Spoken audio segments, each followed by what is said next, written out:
What's going on, everyone? ANCAP24 here, and today I want to start a new series on YouTube that I want to do through the end of June. And that's basically work on a free ebook for you, giving you one play a day all the way until the end of the June. I'm going to do those Monday through Friday, which gives you about 17 videos, of which I'm going to break down the gun wide trips week formation out of the Seattle Seahawks playbook. Banks IQ will still be doing videos on the weekend, so you're going to have continuous videos every day. So make sure you hit that subscribe button now to make sure you don't miss any of our uploads, okay? So what I want to do with this series is basically give you different solution-based plays, different base plays, different things to rework your offense. It's going to be one setup a day. I might have a variable too if somebody's doing this, make sure you do this, but I really want to teach you this formation inside and out, kind of give you a really nice detailed way of the way I put ebooks together, okay?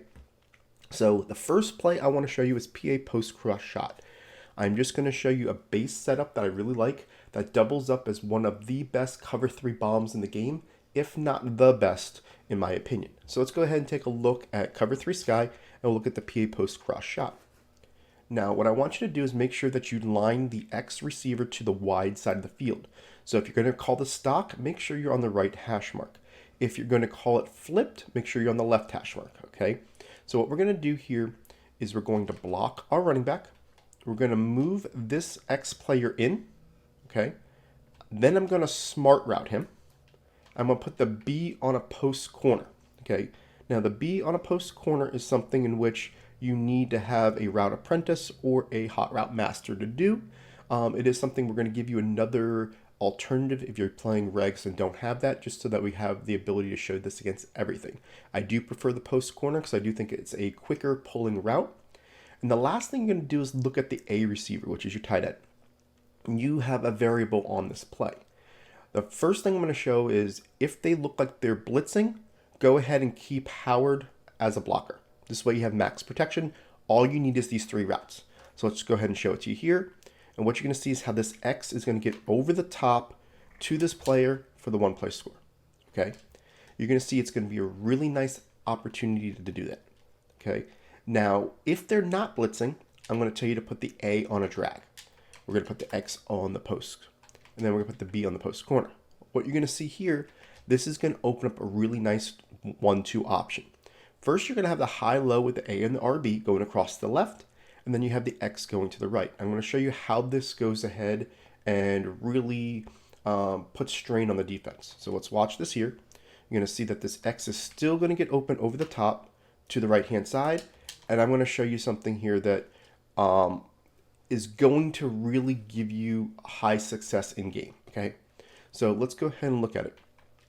I want you to look at what we do to the safety with this RB route, okay? The safety is right there.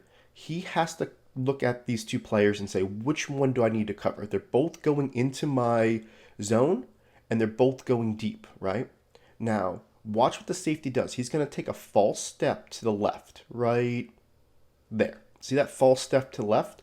When he turns his back, that's basically, see, as we're throwing it, as soon as we kind of see that he's, we're timing it as he passes that right hash mark, he's going to go left because the ball hasn't come out of his hands yet.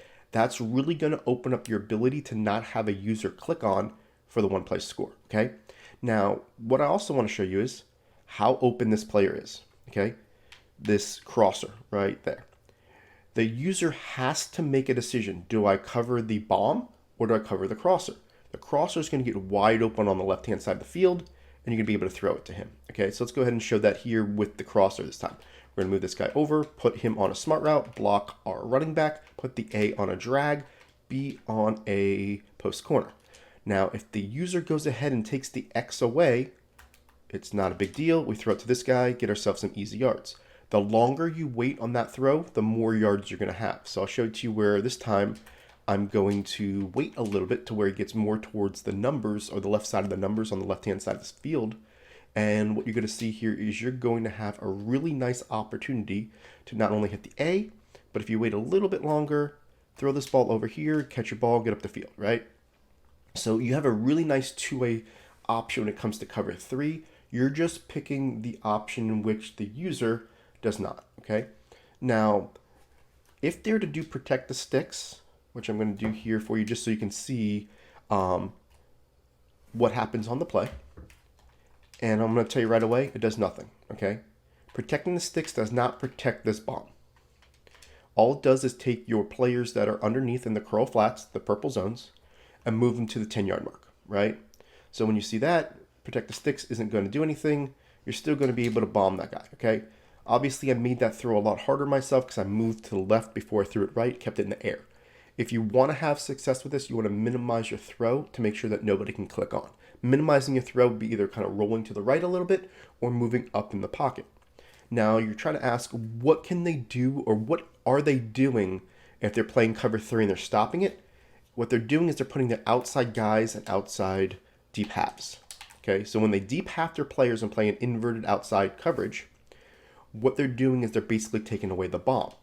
And now I'm going to show you what I like to do against that. Okay, so if you see that your bomb, I'm going to show you that the example of them not falling for it. So if you see this setup and you watch the X and he's not going over the top, see how the guy comes over there? I want to make sure you see that.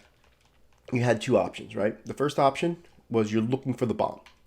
And if you look at this player right here, what he's going to do is he's going to back out, he's going to turn his hips, and you can see that he ran with this player. You don't have that bomb. You still will have this player right here, okay? But most of the time, if people know that they're inverted coverage, they're going to take away the bomb, and then they're going to take away that player with the user. So if you see that, this is what we do, okay? And that's usually you got to give them a, okay, you did really good on your coverage adjustments on it, give them, a gold star. We're going to attack you differently. The only difference we're going to do is what we're going to do with this tight end. We're just going to put them on a flat. Because if they're doing that, what they're basically doing is opening up the sidelines for the B receiver. So if you do something like this, now he's on a flat, what you're going to see is that that player on B is going to be able to throw this ball right over here, right? So now you're basically saying you want to play deep half, you want to make sure that you are making sure that the bomb's not there. The user now still has to cover 13 here in the slot. Then we're going to hit you with that. That's why I like the post corner, okay? I did promise those guys that play regs that are not able to get a outside apprentice. What you want to do is put the B on a comeback and smart route him. So it's going to look like this, okay? That smart routed comeback will have the same effect. It doesn't have the the ability to beat the deep half as easily when it comes to the post corner. That's why I like the post corner better for the whole design. But if you're looking for the cover 3 bomb itself, you can definitely do the smart routed comeback in that sense. So this play, like I said, is a cover 3 bomb. You can definitely work in how you can basically attack cover 2 this way. Cover 2, what you're looking for is just the high-low with the ARB. If they realize it's cover 2, the X is really not much of a fan. You basically throw it to this A here. If they jump the A, then you're going to basically wait on the crossing route, right? So I just kind of want to show you, if you guess wrong on the coverage that they have, maybe they disguised it on you. Here's your cover 2. Then what you're going to see again is you're just going to do the high-low game with the A and the B. The A and the RB, my bad. So let's just go ahead and show it to you here. A goes underneath, you can throw it to him. Now, RB got stuck, but you're going to see that if you have time, he's still going to beat his player, right? He's going against the mid-read. He's got that sharp cut. You're going to have some really good success with it. So I want to make sure that you see how this play design is really something you want to call when somebody habitually calls cover 3 and you want to attack them for, long yards down the field. But it does work against all coverages and when depending on which read that you hit, that you can kind of spam this play if you wanted, and it can be kind of a headache. And all you've got to do is just change the way the A works. A lot of times I'll also put the A on a delay fade. What that will do is give me my best protection possible, but then if I see that they are possibly in the deep halves, it gives me another opportunity to have another player, right? So if they're in deep halves, I don't have my bomb, I just go ahead and release my A, catch this ball, and get easy 10 yards. So you do want to make sure that you know that there are options on this play. I wanted to kind of give you a few of those of what I like to do depending on what they basically adjust to. But just know unless they go to deep halves, you're going to have the bomb play all day. And if they go to deep halves, make sure you think about it and say, if the deep half is going towards the inside of the field, let's do that post corner with the flat on the tight end to be able to beat him. So hopefully you guys like this first video. This is how I attack a lot of my cover threes with this play. I'm going to go ahead, like I said, and show you more plays as we go throughout this month to kind of show you different solution based. Make sure you put in the comments what type of coverages you're struggling against, and I can kind of show you what I do against each one of them as part of the video series. If you like the series, again, hit that subscribe button and make sure you hit the like. Love to see over 100 likes on this video to kind of show you that we are interested in, doing this more throughout the month. We appreciate you, and we'll catch you on tomorrow's video. Now, if you like this video, go ahead and hit that subscribe button and make sure you check out these videos below for the most helpful Madden tips. If you're looking to learn from the best players in the world, head over to www.playbook.gg for the most detailed game plans in Madden.